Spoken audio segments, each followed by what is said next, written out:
Pode começar. Boa noite a todos. É com muita alegria que a gente vai começar agora o nosso primeiro clube de nefrologia pediátrica da Soperj.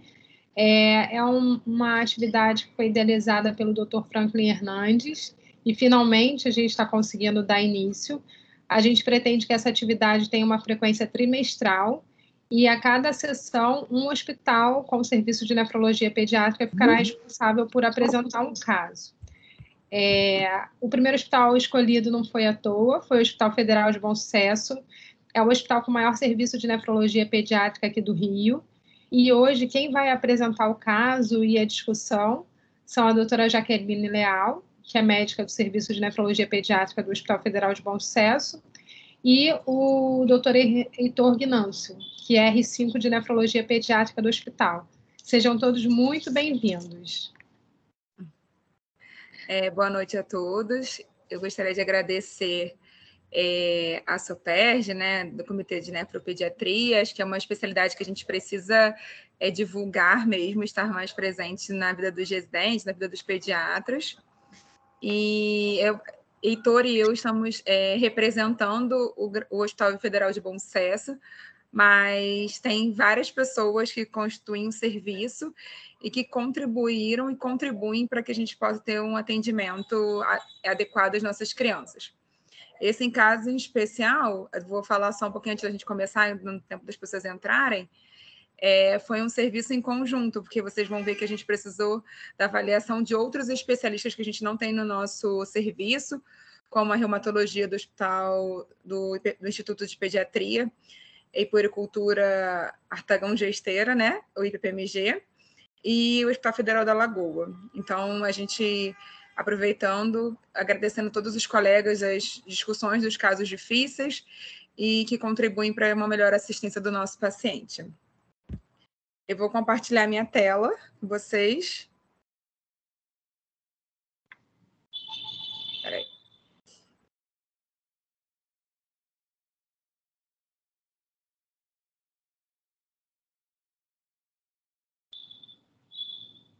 Tudo certinho? Ainda não apareceu ainda não, doutora.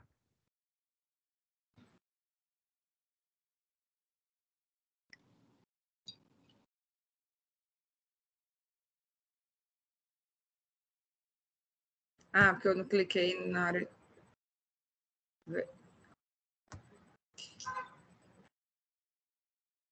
Foi agora? Foi, agora foi. Só botar em apresentação, por favor. Uhum. Perfeito, doutora. Tá.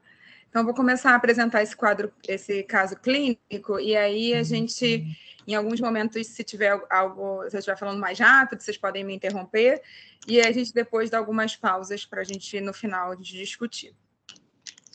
Bom, ACF Parda, natural do Rio de Janeiro, 5 anos, peso 17 quilos, estatura 110. Essa paciente foi admitida no Hospital Federal de Bom Sucesso, com relato de anúria há 3 semanas e diagnóstico de SHU, síndrome hemolítica urêmica. E já estava em programa de hemodiálise em dias alternados. A história dessa criança começa que a gente consegue resgatar em 24 de abril, depois dela retornar de uma viagem de Minas Gerais com quadro de diarreia sanguinolenta e prostração. Exato dia que começa a abertura do quadro, a gente não sabe, a mãe não sabe informar, porque ela estava viajando com outros familiares.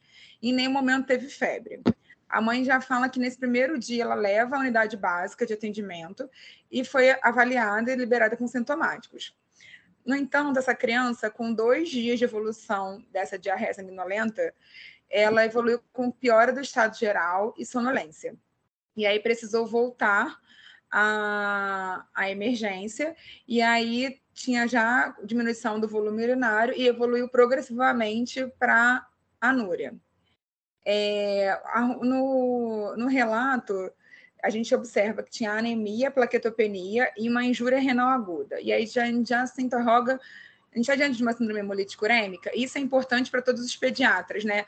Diante de um quadro de uma criança com uma diarreia, ainda mais uma diarreia com características invasivas, com queda do estado geral, com diurese protraída, que você restabelece o intravascular, essa criança não restabelece a diurese, ou com queda do estado geral, sonolência, a gente tem que levantar a gente tem que ter um alto grau de suspeição para a síndrome hemolítica urêmica atípica, né? Como é que está essa anemia? Como é que está os níveis hematimétricos dessa criança? Como é que está a função renal? E aí a gente não tem lâmina de sangue periférico dessa criança, nem provas de hemólise, mas ela tinha uma anemia tão aguda que foi necessário um concentrado de hemácias. E essa criança evoluiu em 6 dias para oligoanúria, com necessidade de terapia substitutiva renal. E aí foi começada a hemodiálise no 6º dia, e aí com os exames demonstrou anemia, plaquetopenia e LDH elevado, que era a prova de hemólise que a gente tinha nesse relato. E pelo prontuário, a gente conseguiu resgatar que essa criança inicialmente precisou de hemodiálise diária e depois em dias alternados com ultrafiltração elevada. Então, assim, e o eco dela tinha sempre sinais de um derrame pericárdico leve e a gente se interrogava, será que era só por conta de uma hipervolemia? Será que essa criança tinha uma serosite? E essa criança é admitida, então, no Hospital Federal de Bom Sucesso em 18 de maio, então, com 20 dias, com 3 semanas de evolução, mais ou menos, em anúria ainda, mas sem edema clínico, ela estava normotensa, hipocorada, e a pele não tinha nenhuma alteração. O exame físico era basicamente isso. E ela veio em uso de antibiótico de amplo espectro, vancomicina e meropenem, D16, mas ela não tinha nenhum foco. A gente optou de fazer um novo rastreio infeccioso, colhemos hemocultura, suspendemos antibióticos e retiramos os dispositivos invasivos, exceto o catéter de hemodiálise. 2 dias depois, no nosso serviço, durante a hemodiálise, ela fez um quadro de febre com distúrbio de perfusão, e a gente lembrando que a gente tem um catéter, então a gente sempre vai pensar em infecção de corrente sanguínea, então estamos diante de uma bacteremia. E aí a gente colhe nova hemocultura, faz novo rastreio e a gente inicia vancomicina. E após 24 horas da vanco, ela inicia um raste micropapular com uma pele eritrodérmica e não tem associado a infusão da vanco, porque poderia ser aquela síndrome do homem vermelho. É uma criança que mantém essa pele e, na verdade, a pele só vai piorando ao longo da evolução dela. E associado a isso, ela tem peteques, mas essas peteques são mais localizadas no membro após coleta de exame, né? Após a compressão do membro para coleta de exame. Será que a gente está diante de uma fragilidade capilar associada? E aí essa criança evolui mantendo febre, queda progressiva do estado geral. Na verdade, com mais 3 dias depois desse início, já com a vancomicina, já ficou 48 horas sem acesso venoso profundo, e aí a gente faz uma punção para um novo acesso de hemodiálise, e esse acesso não tem nenhuma intercorrência, essa criança evolui durante a hemodiálise com uma agitação intensa, com necessidade de midazolam, diazepam e Fenergan durante a sessão de hemodiálise, porque era impossível dialisá-la sem ela estar tranquila, e era uma agitação fora do habitual. E aí a gente ficou se perguntando, será que ela tem algum distúrbio de comportamento? Será que a gente está diante de algum mantimento neurológico? Será que a gente está diante de uma reação paradoxal à sedação? Isso é importante, a gente está destacando esse fato, porque a gente tem que pensar que a nossa principal hipótese dessa criança era uma síndrome hemolítica urêmica, em que a gente pode ter sinais de microangiopatia e sinais de acometimento do sistema nervoso central. Então, assim, foi algo que a gente não conseguiu entender nesse primeiro momento, e é por isso que a gente está destacando aqui nessa apresentação para vocês. E durante essa hemodiálise, que já foi bem conturbada do ponto de vista neurológico, essa criança não tinha feito heparina e ela evoluiu com um sangramento intenso no sítio de fixação do catéter, em que ela precisou de plaqueta, de plasma, de protamina, e ela só cessou depois do uso de plasma. Isso era uma outra coisa que estava chamando a nossa atenção. Nossa, será que associado a isso ela tem algum distúrbio de coagulação intravascular? Enfim, a nossa paciente, ela mantinha-se dependente de diálise, oligoanúrica. Com cada dia a mais, ela nos parecia uma criança inflamada, uma criança que não era as hemoculturas todas negativas, todo o nosso rastreio infeccioso negativo, mas ela era uma criança inflamada. Essa era a nossa impressão. E mantendo queda progressiva do estado geral, um rash, que é aquele rash, que é aquela pele eritrodérmica micropapular que eu tinha comentado com vocês, e febre. E essa febre foi uma febre que ela não remitia, era uma febre que ela não tinha período afebril, ela variava entre 37,9 e 40, sem período afebril, né, caracterizando uma febre remitente. E ao exame físico, essa criança tinha de alterado, além da pele e a queda do estado geral, era uma hepatomegalia não dolorosa, sem linfonodomegalia. Nessa foto do rostinho, talvez vocês consigam já ver essa pele, mas a do tronco, acho que a gente consegue observar mais, né? A característica dessa pele. E de história patológica pregressa, a gente começou a investigar essa criança como um todo, tentando entender o que estava acontecendo, porque não nos parecia muito bem uma evolução do machu. E aí era uma criança previamente rígida, sem internações, nada para alergia medicamentosa, história familiar nada digno de nota. E aqui a gente tinha de história positiva, é que ela tinha feito uma vacina para febre amarela, dia 16 de abril, e ele só retomando para vocês, o quadro começa todo dia 24 de abril, né? Então a gente fica pensando se a gente podia ter alguma reação adversa a essa vacina, ou se essa vacina foi algum estímulo imunogênico. Bom, essa criança tinha anemia, tinha plaquetopenia, tinha uma ferritina... Ih, não atualizou. Uma ferritina bem elevada, ela chegou a 3.000 e pouco de ferritina. A gente não conseguiu dosar o fibrinogênio dessa criança, a gente não conseguiu o resultado. E ela tinha um triglicerídeo também alto. Esses dois exames são para depois vocês entenderem o que aconteceu depois do dia 24/6, em que a gente já tem começando a melhorar os níveis hematimétricos e a função renal.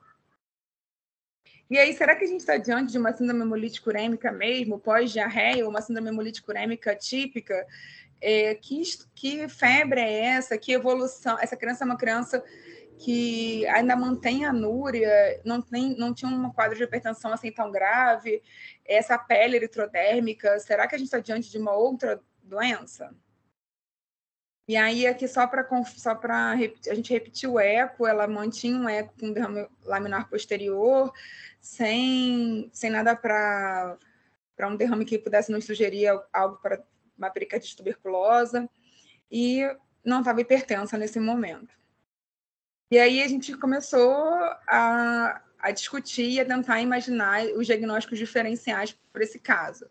Só que, como eu falei para vocês, essa criança mantinha uma febre que não cessava, né? E ela com um estado inflamatório bem expressivo, né? E aí, a gente discutiu, eram nossas hipóteses diagnósticas, e aí eu estou falando de 2017, né? E aí isso é importante pontuar, porque talvez se essa sessão tivesse sido depois de 2020, né? Se fosse agora, esse caso, MIC-C seria uma boa opção, né? E a gente pós-Covid, enfim. E aí a gente pensava na síndrome hemolítica urêmica, né? Outras microangiopatias trombóticas. Será que a gente estava diante de alguma doença reumatológica, uma abertura de quadro de um lúpus eritematoso sistêmico? Será que a gente estava diante de uma artrite idiopática juvenil sistêmica que estava se manifestando de uma forma com um acometimento em relação a uma síndrome hemofagocítica? Será que ela fez uma farmacodermia pela vancomicina? Será que a gente está diante de uma síndrome DRESS, que é uma reação à droga mais grave? Será que a gente que tem acometimento renal, que pode ter acometimento renal também? Será que a gente está diante de uma síndrome hemofagocítica? Essas eram as nossas principais hipóteses na época. E aí aqui é só para a gente pontuar alguns detalhes. Do ponto de vista hematológico, a plaqueta mínima dessa criança foi 62.000. Ela precisou de concentrado de hemácias. e de plaqueta foi uma única vez, e o plasma nos episódios de sangramento, o que mantinha para a gente, ela tinha um cumbis direto inicialmente negativo, mas depois ela teve um cumbis direto positivo, e o indireto dela era persistentemente positivo. Ela chegou a fazer um estudo imunohematológico e ela tinha anticorpos anti-E presente. A gente dosou imunoglobulinas para ela, eram todas negativas, e a gente, com essa gravidade, com essa suspeita de síndrome hemolítica urêmica, a gente já fez, logo no início, uma avaliação de lâmina de sangue periférico, com presença de esquizócitos, só para vocês tentarem entender, no dia 1º de junho já tinha essa lâmina, 13 dias depois a gente repete, ainda tem essa lâmina com presença de esquizócitos, e nesse tempo essa criança acaba começando a ter critérios para síndrome hemofagocítica, e devido à gravidade da síndrome hemofagocítica, depois a gente vai discutir um pouco sobre isso, a gente tem que pensar em critérios clínicos e na suspeita a gente tem que começar a pensar em tratar, né? E aí, até a gente ter esses resultados todos, essa criança não mostrava sinais de gravidade, e aí a gente acabou fazendo imunoglobulina para ela fez 2 dias de imunoglobulina para ver se ela defervescia, ela não defervescia, ela mantinha a curva térmica bem alterada. E aí, no dia 8 de junho, a gente conseguiu fazer o mielograma, e aí no mielograma saiu a presença de macrófagos ativados e hemofagocitose. E aí, diante com mais um critério para a síndrome hemofagocítica, a gente ficou com a hipótese da síndrome hemofagocítica. Mas o que deflagrou essa síndrome hemofagocítica? A gente está diante de uma doença reumatológica que está cursando, está abrindo quadro com uma hemofagocitose. A gente está diante de um quadro infeccioso grave que está deflagrando uma síndrome hemofagocítica. Será que a gente está diante? Será que a Chu foi o deflagrador para a hemofagocitose? Esses eram os nossos questionamentos. E, de fato, essa menina mantinha-se em anúria, em oligoanúria. E aí aqui é só para destacar como é que foi o mielograma, né? Ela era de normo hipocelular em todas as séries, ela tinha megacariócitos plaquetogênicos, tinha uma relação mieloide-eritróico discretamente reduzida em relação ao setor eritroide, e ela tinha raras figuras de mitose e leve aumento de plasmócitos e tinha elementos de hemofagocitose. E aqui tem a lâmina, e aqui a gente consegue ver sinais de macrófago fagocitando a hemácia. Essa aqui está bem bonita, essa imagem. E a gente, então, estamos diante disso, né? Que eu estava comentando com vocês, que a gente está diante de um quadro de uma síndrome hemofagocítica, mas por qual motivo, né? De qual origem?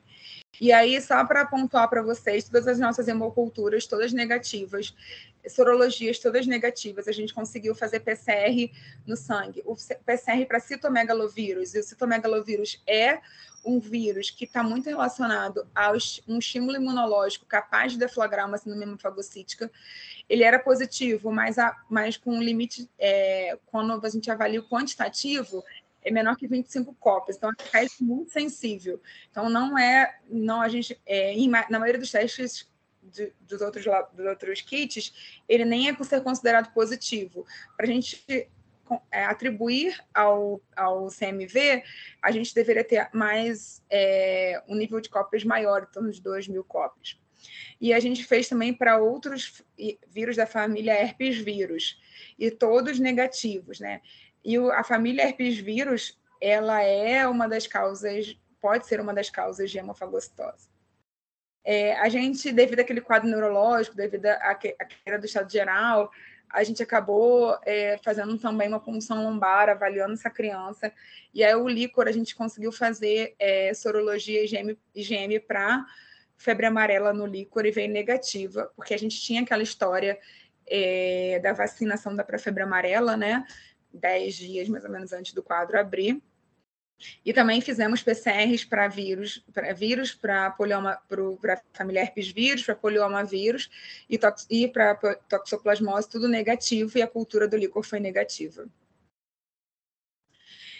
E a fim de excluir alguma doença reumatológica, a gente também fez um painel de anticorpos e avaliação do ponto de vista reumatológico. Essa criança foi avaliada pela equipe de reumatologia do PPMG e a gente viu que estavam todos os marcadores negativos. E aí a gente vai para a nossa biópsia, né? Porque a gente sempre perguntava assim, mas o que está acontecendo com esse rim? Por que essa criança não abre esse rim? Por que essa diurese não melhora? O que está acontecendo com essa criança, além desse quadro, com essa hemofagocitose? E aí a gente vai ver no compartimento glomerular a presença de uma membrana basal glomerular com focos de corrugação. Tem espessamento multifocal da cápsula de Baumann e nos espaços Baumann são notados adesões capsulares fibrosas com hiperplasia podocitária, sem tubulização, necrose ou crescente. E no mesângio a gente vê uma hielinose e incrementos da matriz associada à obliteração de segmentos com tufos capilares glomerulares, configurando as áreas de esclerose segmentar. E aqui o patologista nos ajuda, né, mostrando o sinal da seta para a gente, mostrando essas áreas de obliteração dos segmentos dos tufos capilares glomerulares com esclerose segmentar. Vocês estão vendo aqui? Aqui a gente também observa aqui. E também esse incremento da matriz do mesanjo, né? No compartimento vascular, ele não observou nenhum sinal de vasculite ou trombo. E isso é importante a gente estar negando nesse caso, porque a nossa principal hipótese era uma síndrome hemolítica urêmica, né? Era uma microangiopatia trombótica. E a gente não vê, ele não conseguiu ver nenhum sinal de trombo ou de vasculite nos vasos. E aí o túbulo interstício, como é que está o compartimento tubulo-intersticial? A gente tem túbulos atróficos e afastado por discreta fibrose intersticial, de 15% a 25%, e ele vê numerosas células inflamatórias mononucleadas, que são linfócitos e macrófagos ativados, envolvendo hemácias, leucócitos, células tubulares com sinais de hemofagocitose. E ele não observa nenhum sinal de depósito, cristal ou material polarizável. Ele vê também a presença de gotículas de reabsorção de proteínas nos túbulos proximais. E aqui eu vou mostrar para vocês o que ele está falando. Eu queria pedir desculpa para vocês, porque a qualidade da foto que ele mandou era muito pequena, e quando eu aumentei para tentar mostrar melhor, a gente perdeu um pouco de definição. Mas a gente está no compartimento tubulo-intersticial, então, e aí o que a gente vê, o que ele fala aqui, né, nos asteriscos que ele pede para a gente, ele destaca para a gente, que são áreas de linfócitos ativados, e aí a gente tem macrófagos bem próximo, e aqui, macrófagos ativados, que ele fala, envolvendo algumas hemácias, seriam essas regiões. E aqui, esse sinal da seta que ele coloca para a gente são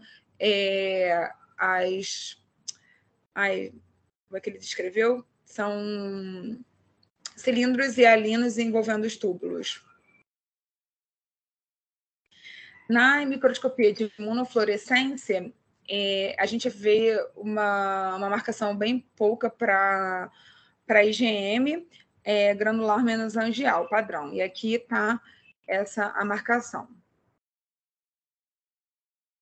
Essa é uma marcação para os linfócitos, a gente vê que tem bastante infiltrado linfocitário, e esses são ICDs para poder marcar os linfócitos. E a gente vê que é um rim que está bem inflamado, né? E aí, a microscopia de luz e imunofluorescência, associada à história clínica, o que o patologista conclui que a gente está diante de uma nefrite crônica, túbulo intersticial acentuado em atividade, com discreta fibrose, 15% a 25%, e proporcional à atrofia tubular. E a gente está rico em macrófagos ativados, provavelmente relacionado à síndrome hemofagocítica com manifestação renal. E os diagnósticos diferenciais para essas alterações que a gente encontrou na biópsia dele seria na biópsia dessa criança, seria uma podocitopatia primária, uma glomerulosclerose focal segmentar com uma variante nós, lembrando que essa variante nós seria que não tinha não se classificaria em nenhuma outra classificação, não se encaixaria em nenhuma outra classificação, uma microangiopatia trombótica crônica, ou uma nefrite aguda tubulointersticial relacionada ao uso de medicações. Mas pela história clínica, a gente, na verdade, fica mais em relação a uma síndrome hemofagocítica com manifestação renal. E aí a gente vai para uma microscopia eletrônica, e aí na microscopia eletrônica não foram detectados depósitos amorfos ou estruturados fibrilares no mesanjo ou alças capilares, subendotelial, subepitelial ou intramembranoso, tampouco na membrana basal tubular. Agora, os podócitos, eles exibem peticelos íntegros, bem formados, o citoplasma estava bem organizado, mas a membrana basal glomerular também exibindo espessura habitual irregular, e aí ele observava algumas vesículas lipídicas no citoplasma dos podócitos e células mesangiais tubulares. Ele não observava hemácia nos espáculos Baumann e também não evidenciou quaisquer sinais de agregados reticulares no endotélio dos vasos intersticiais ou dos tufos glomerulares. Ele conseguiu observar leve edema endotelial com rarefação do espaço subendotelial, com aumento da lâmina rara interna. E aí a gente vai para o final da seda também, daqui a pouco vou mostrar a imagem, com focal diminuição das fenestes, principalmente na região mais alterada. Não foi observado sinais de depósito de tactóide, fibrina na luz capilar, e a gente tem presença de células com características do sistema mononuclear fagocitário, com características de xiócitos no espaço intersticial. Então, aqui eu vou mostrar para vocês, espera aí. Nesse sinal aqui, nessa imagem, que tem a seta que ele até já descreveu para a gente, é aquilo que eu estava dizendo no outro slide, que tem um leve edema endotelial com rarefação do espaço subendotelial e aumento da lâmina interna, da lâmina rara interna, acho que seria isso aqui. E esse daqui de baixo, esse asterisco, é que a gente não esperaria encontrar tantas células com característica do sistema mononuclear fagocitário e com característica, na verdade, que ele fala do xiócito. Bom, então, resumindo a nossa biópsia, as microscopias, a gente tem a imunofluorescência, uma marcação para IgM, a microscopia de luz, a gente tem lesões histiocísticas e esclerosantes glomerulares, e a eletrônica, a gente tem alterações podocitárias discretas, algumas lesões endoteliais e xiócitos no interstício. Associada à história clínica que a gente enviou, melhor caracteriza uma síndrome hemofagocítica com manifestação renal e glomerulosclerose focal e segmentar variante nós, de mais provável origem secundária. Ele até bota uma observação nessa biópsia que tem alguns danos endoteliais que podem ser relacionados a doenças vasculares que cursam com microangiopatia trombótica, apesar de não ter sido identificado um trombo clássico. E aí, na época, eu acho que ele até ligou para a chefia do nosso serviço para discutir, o patologista para discutir esse caso, porque a gente estava achando muito que a gente ia encontrar sinais clássicos de microangiopatia trombótica, né? E aí ele fala que tem alguns danos endoteliais, mas que na verdade, ele não observa trombo e não observa outros sinais de microangiopatia trombótica, e pela história e com a presença dos macrófagos ativados, a principal hipótese dele é uma síndrome hemofagocítica com manifestação renal. E aí, voltando para tentar resumir o nosso caso, essa criança ficou em hemodiálise, só para a gente tentar resumir, do dia 30/4 até o dia 20 de junho, que foi quando ela saiu de diálise. Então, assim, a gente está falando em 50 dias de diálise, né? 50 dias de oligoanúria. Esse exame de imagem eu vou passar rápido, era só para mostrar que a gente tem, desde o início, um gingival espessura, com espessura cortical e ecogenicidade adequadas, com dissociação córtico-medular preservada, e desde o início com o fígado de dimensões aumentadas. Essa criança, no decorrer da internação, ela também fez um aumento de parótida, e a gente chegou a ficar pensando se ela poderia ter alguma síndrome de Sjögren associada, mas acabou a gente não fechando esse diagnóstico. E a TC de crânio dela foi normal. Bom, e aí com antes até da nossa biópsia, com o mielograma mostrando para a gente que a gente tinha sinais de hemofagocitose na lâmina de sangue periférico microangiopatia trombótica, a gente começou o protocolo HLH de 2004, que é um protocolo para síndrome hemofagocítica, né? E a gente vai ver que tem os protocolos para tratamento de síndrome hemofagocítica, ele varia em relação às doenças mais reumatológicas e as doenças mais hematológicas, e a gente acabou, como a gente descartou doenças hematológicas para ela, a gente acabou, doença reumatológica para ela, a gente acabou seguindo esse protocolo pela orientação da hemato do Hospital Federal da Lagoa, e aí a gente começa a dexametasona em 8/6. Esse gráfico, para mostrar para vocês, a gente começa ela no dia 8, a Dexa, e aí com 24 horas da Dexa seria essa linha laranja que a gente está aqui.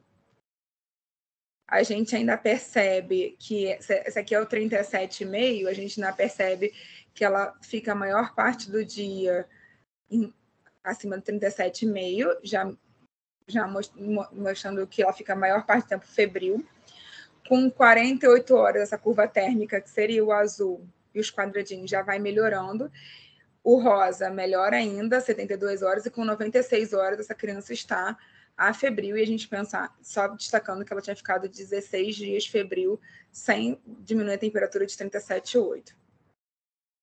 E esse outro gráfico aqui é para mostrar para vocês a progressão da diurese, né? A gente começou o protocolo no dia 8 de junho, e ela era basicamente oligoanúrica, né? Oligoanúrica, ela tinha 100 ml de diurese, 175. E aí, com 10 dias do protocolo, da Dexa, do início do protocolo, ela acaba abrindo o diurese, assim, vai abrindo progressivamente, mas, na verdade, de um dia para o outro, de fato, ela abre desse jeito, e ela sai de diálise 2 dias depois. E aí, como essa criança evoluiu, ela se manteve febril, depois a gente começou o protocolo, em bom estado geral, a pele melhorou muito daquele exantema, daquela pele eritrodérmica, e ela evoluiu com uma esterodermia importante, com descamação laminar das palmas e das mãos, e ela ainda mantinha uma hepatomegalia importante, uma batimetria de 16 centímetros, o abdômen era doloroso para a palpação, e quando ela foi transferida para o serviço de hematologia do Hospital Federal da Lagoa. No segmento ambulatorial, ela até chegou a fazer algum grau de hipertensão, depois que ela saiu de diálise, e ela mantinha um spot com uma proteína patológica. Após 6 meses, que é a nossa última evolução na nefrologia pediátrica de bom senso, é de 2018, ela ainda tinha essa proteína patológica, mas já estava com só uma medicação antihipertensiva. Só para destacar aqui, até agradecer também ao pessoal da Lagoa, a gente tentou resgatar o prontuário dela da Lagoa, e aí a última consulta dessa criança foi em 2020 na Lagoa, ela estava estável, ela só precisou fazer dexametasona, ela não precisou das outras medicações para tratamento da síndrome hemofagocítica, e eles estavam mantendo segmento, só que talvez pela pandemia, não sei, a gente perdeu o segmento, e eles também. E é importante a gente destacar que essa criança precisa de um acompanhamento, de um segmento com a nefro, com a hematologia, porque o que deflagrou essa síndrome hemofagocítica? A gente estava diante, foi um insulto imunológico? Será que foi uma CHU mesmo pós-diarreia que deflagrou isso tudo, que deflagrou essa síndrome hemofagocítica? Será que a gente está diante de uma criança que tem alguma mutação genética para que ela deflagrou uma síndrome hemofagocítica primária? Será que a gente foi até... Aí vão ser relações causais que a gente não vai conseguir definir nessa sessão, mas foram coisas que a gente pensou. Será que ela teve algum outro insulto infeccioso ou imunológico que deflagrou essa síndrome hemofagocítica? Só que, infelizmente, a gente perdeu o segmento dessa criança. E aí, só para a gente lembrar da síndrome hemofagocítica, que é uma febre de origem obscura, com encefalite ou hepatite, associada a uma hepatomegalia, uma linfadenomegalia, com racha, ou com sintomas neurológicos, a gente tem que pensar com citopenias, anemia e plaquetopenia, ferritina elevada hipertrigliceridemia, queda de fibrinogênio, distúrbio de coagulação, a gente tem que pensar em síndrome hemofagocítica. A gente não precisa ter todos os critérios para a gente poder fechar a síndrome hemofagocítica, mas faz parte da gente da gente que está avaliando essas crianças, recebendo essas crianças, da gente como pediatras gerais, né, ter alto grau de suspeição. Aqui é só para a gente destacar que a gente tem a síndrome hemofagocítica primária, que está relacionada à mutação desses genes. E a secundária, como eu já falei, né, infecções. Tem um detalhe importante, ela fez imunofenotipagem nessa medula para descartar LLA e ela não tinha mesmo. Alguma doença autoimune, alguma imunodeficiência. E aí, nesse momento, eu vou parar de compartilhar aqui minha tela com vocês para passar para o Heitor e depois acho que a gente abre para as perguntas.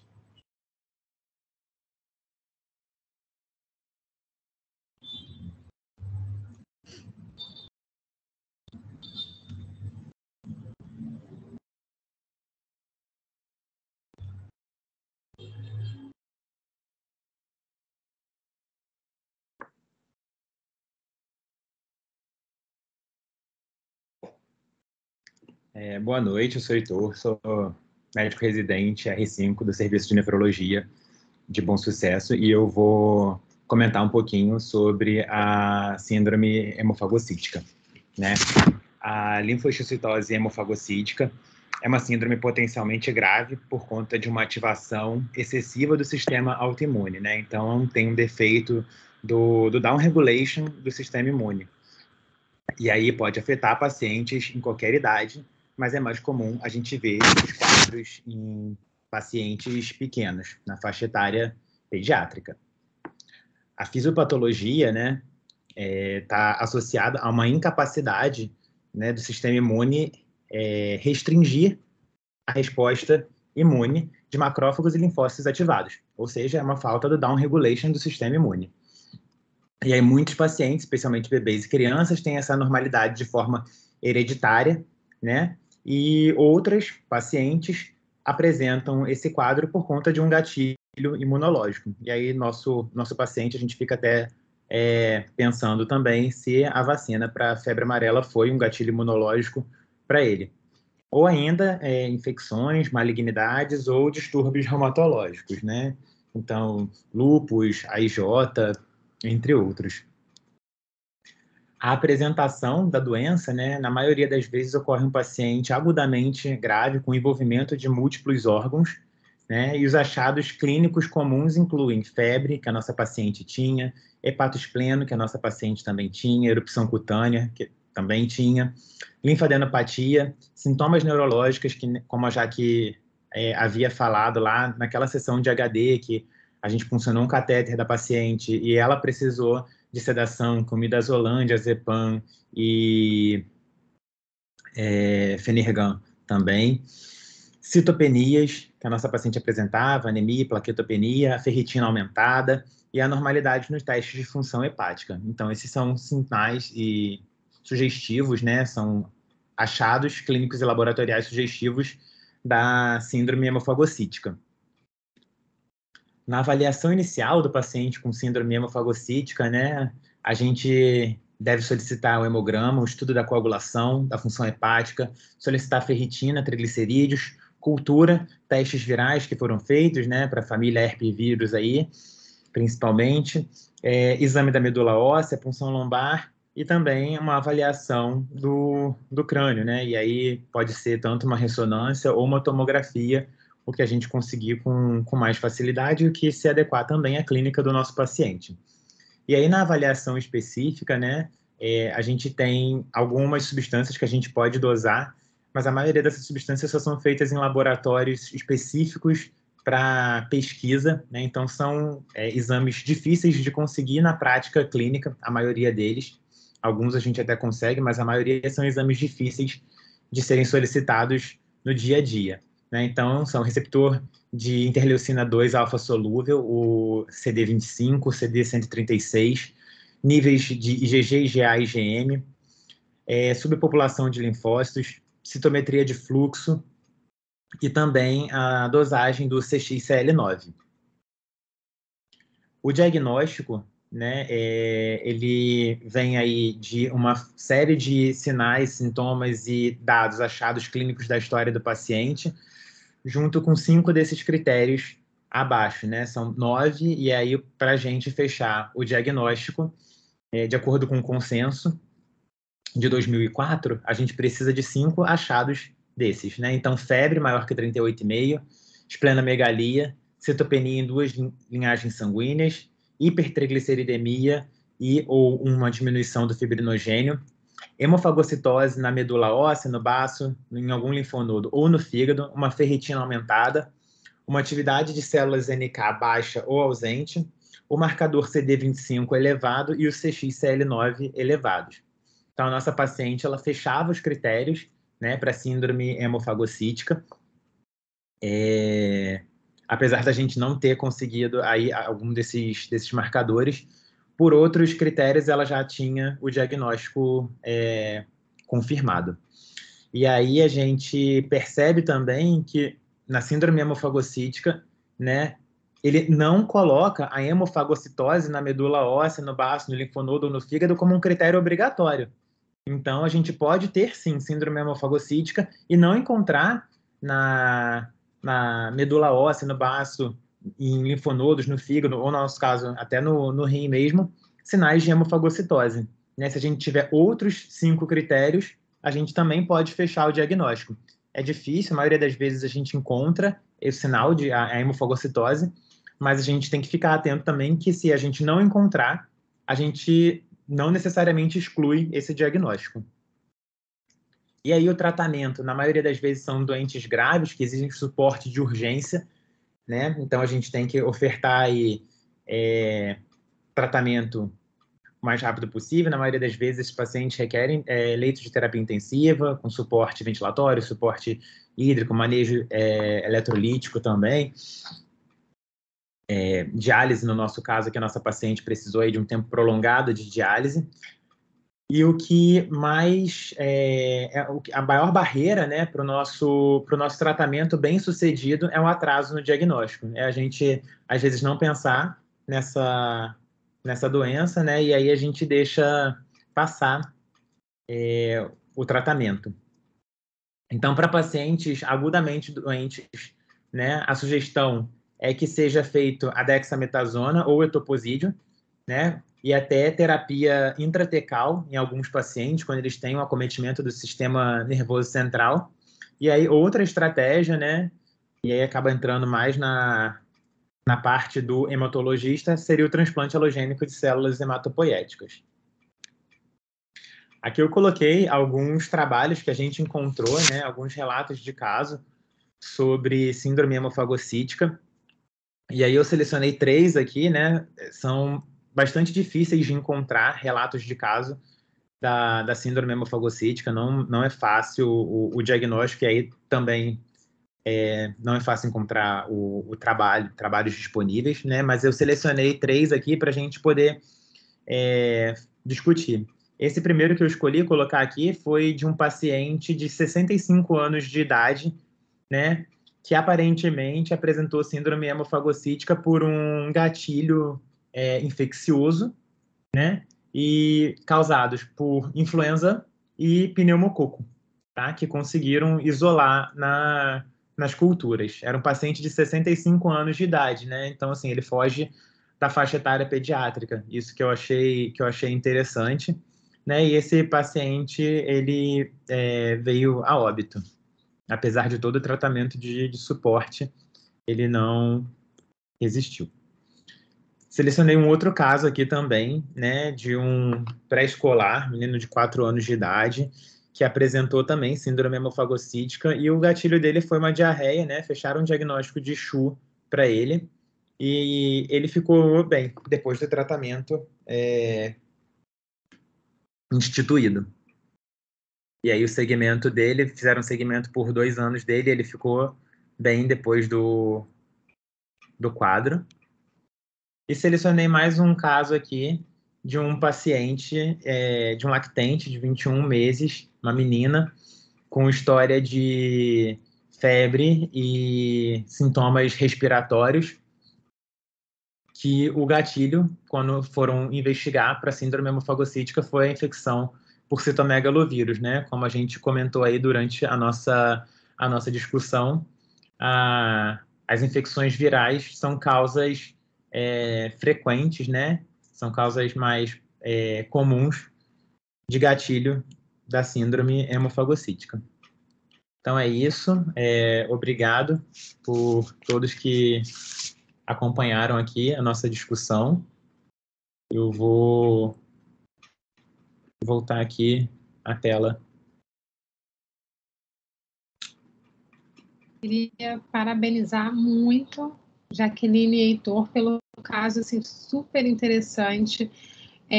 Como o Heitor acabou de falar, é uma doença rara, tanto que é difícil encontrar literatura sobre o tema. Muito provavelmente, fora dessa discussão, talvez muitos de nós nem vejamos um caso como esse. E foi muito legal a apresentação, achei muito, muito boa mesmo, e despertou bastante a nossa curiosidade e talvez a gente fique mais atento, né, à possibilidade de hemofagocitose numa situação como essas. É um caso que eu acho que vocês procuraram em literatura, não encontraram, então super válido, né, tentar uma publicação desse caso. O caso está muito bem documentado, foi bem acompanhado, e eu vou abrir agora para perguntas. Quem quiser fazer pergunta pode usar o chat ou pode abrir o microfone e perguntar.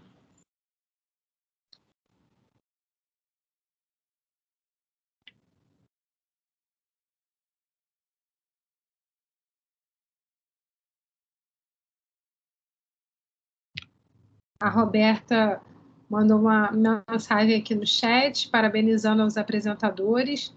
Estou só esperando abrir aqui, está um pouquinho lento para eu poder ler o restante do comentário.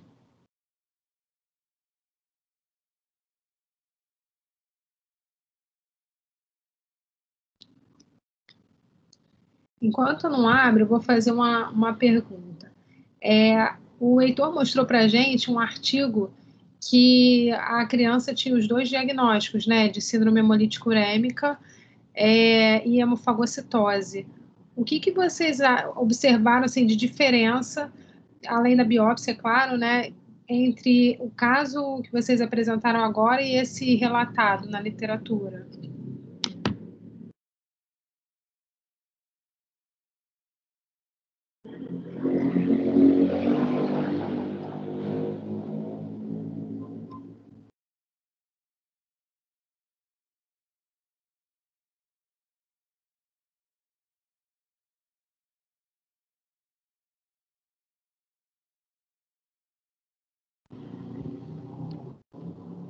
Vocês estão mudos, Heitor e Jaqueline.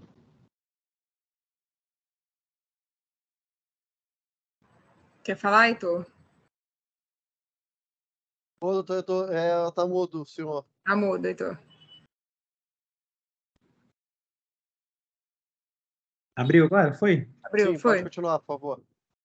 Esse caso desse menino, ele teve um desfecho mais rápido do que o da nossa paciente.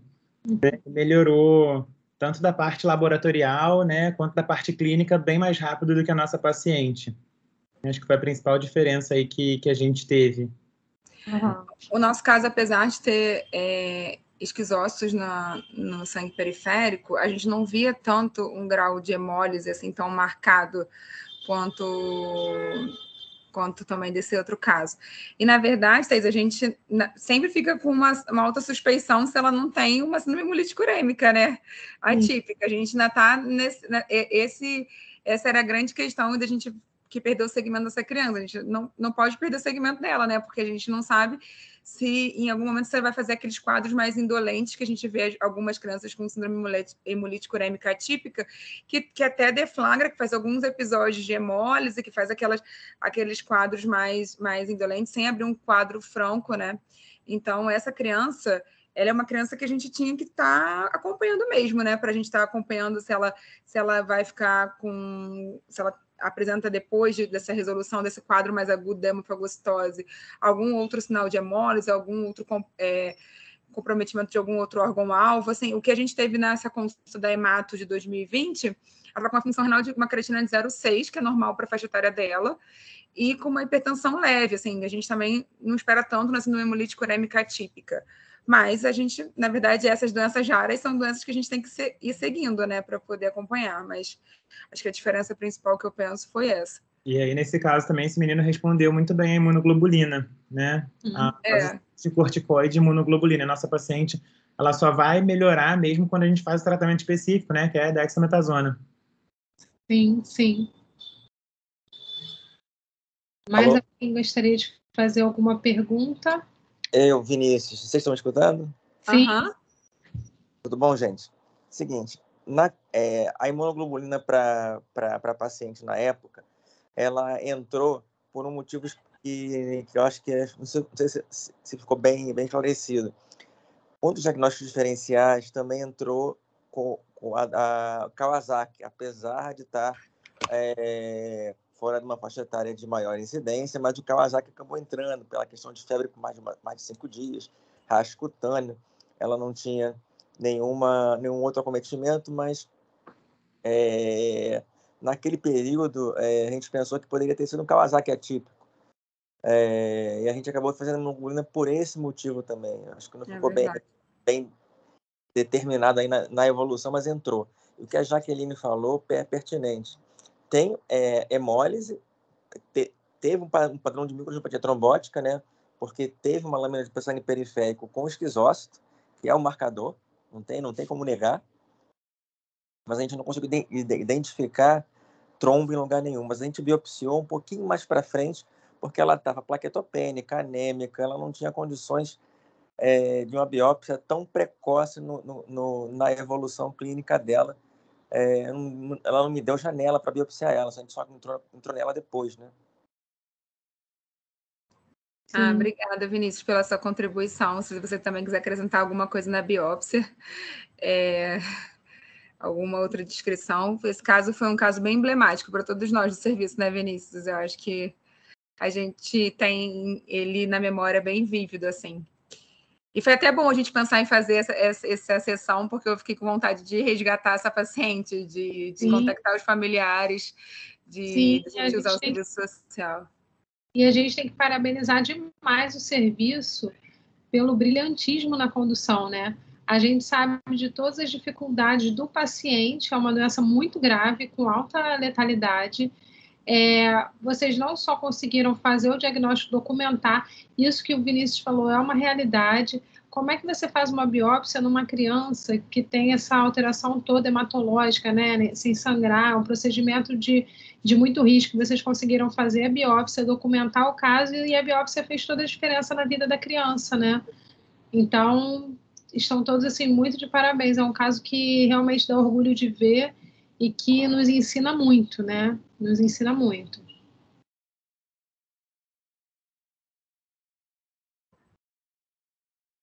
E vamos resgatar, né, Jaque? O que a Roberta falou, Thaís, que você falou que estava carregando, ela falou uma frase que eu acho que faz todo sentido, e a gente está falando na SOPERJ, né? Então a gente tem nefrologista e também podemos ter pediatras gerais, que só faz o diagnóstico de síndrome hemofagocítica quem pensa nela. Então, assim, esse caso parece que é muito específico, né? Da gente falar hemofagocitose com acometimento renal, né? A gente pensar numa criança que ficou grave, em hemodiálise, que a gente... Então, parece que é muito voltado para nós, nefrologistas, mas eu acho que é um caso que nos prende e nos lembra de que é pura pediatria geral, né? Se a gente pensando nessa criança como é uma doença grave com acometimento multissistêmico, e a gente foi exatamente o que a Roberta falou, a gente precisa pensar nessa doença para a gente tratar. E quanto antes a gente tratar, mais chance a gente tem de salvar a criança, né? O indivíduo.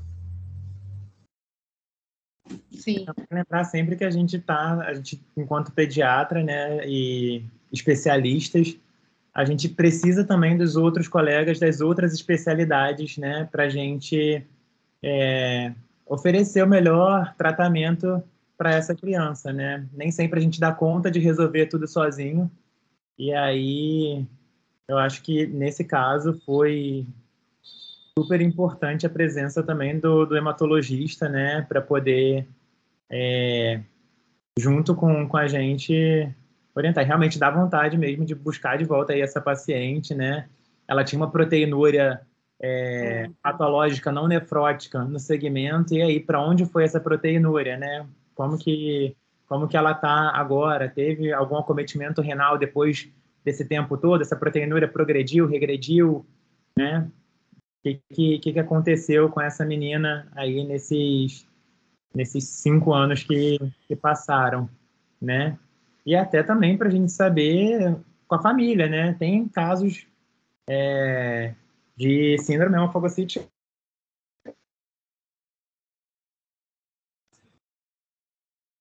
Acho que o Heitor congelou. O Heitor travou. Investigar e a gente não perder. Você congelou, Heitor. Você falou assim, de resgatar a família. E resgatar a família também para saber se não é um caso aí genético, né? Mesmo, que pode acontecer. Sim. E aí, no próximo, então, vocês já ficam com a tarefa de contar se conseguiram resgatar a paciente e como ela está. Tá certo. Tá certo? Então, não temos mais nenhuma pergunta aqui no chat, não temos ninguém com a mão levantada. Vamos encerrar a nossa sessão. Queria agradecer demais a todos os presentes. Tivemos uma excelente audiência aqui e o caso mereceu essa audiência. Eu tenho certeza que fez a diferença para todo mundo que pôde assistir, tá bom? Beijo, gente. Boa noite. Boa noite, obrigada a todos que descansaram mais um pouquinho do dia, né? Já no final do dia todos cansados, mas para estarmos juntos e que a gente possa também usar esse espaço para, de repente, discutir casos não tão fechados assim, né? Alguns casos mais difíceis que a gente queira discutir com outros com colegas. Eu acho que também pode ser um canal para a gente dividir as nossas angústias diárias da nossa nefrologia. Tchau, tchau. Boa noite. Obrigada, Heitor. Obrigada, Thaís. Boa noite. Tchau. Tchau, tchau. Tchau.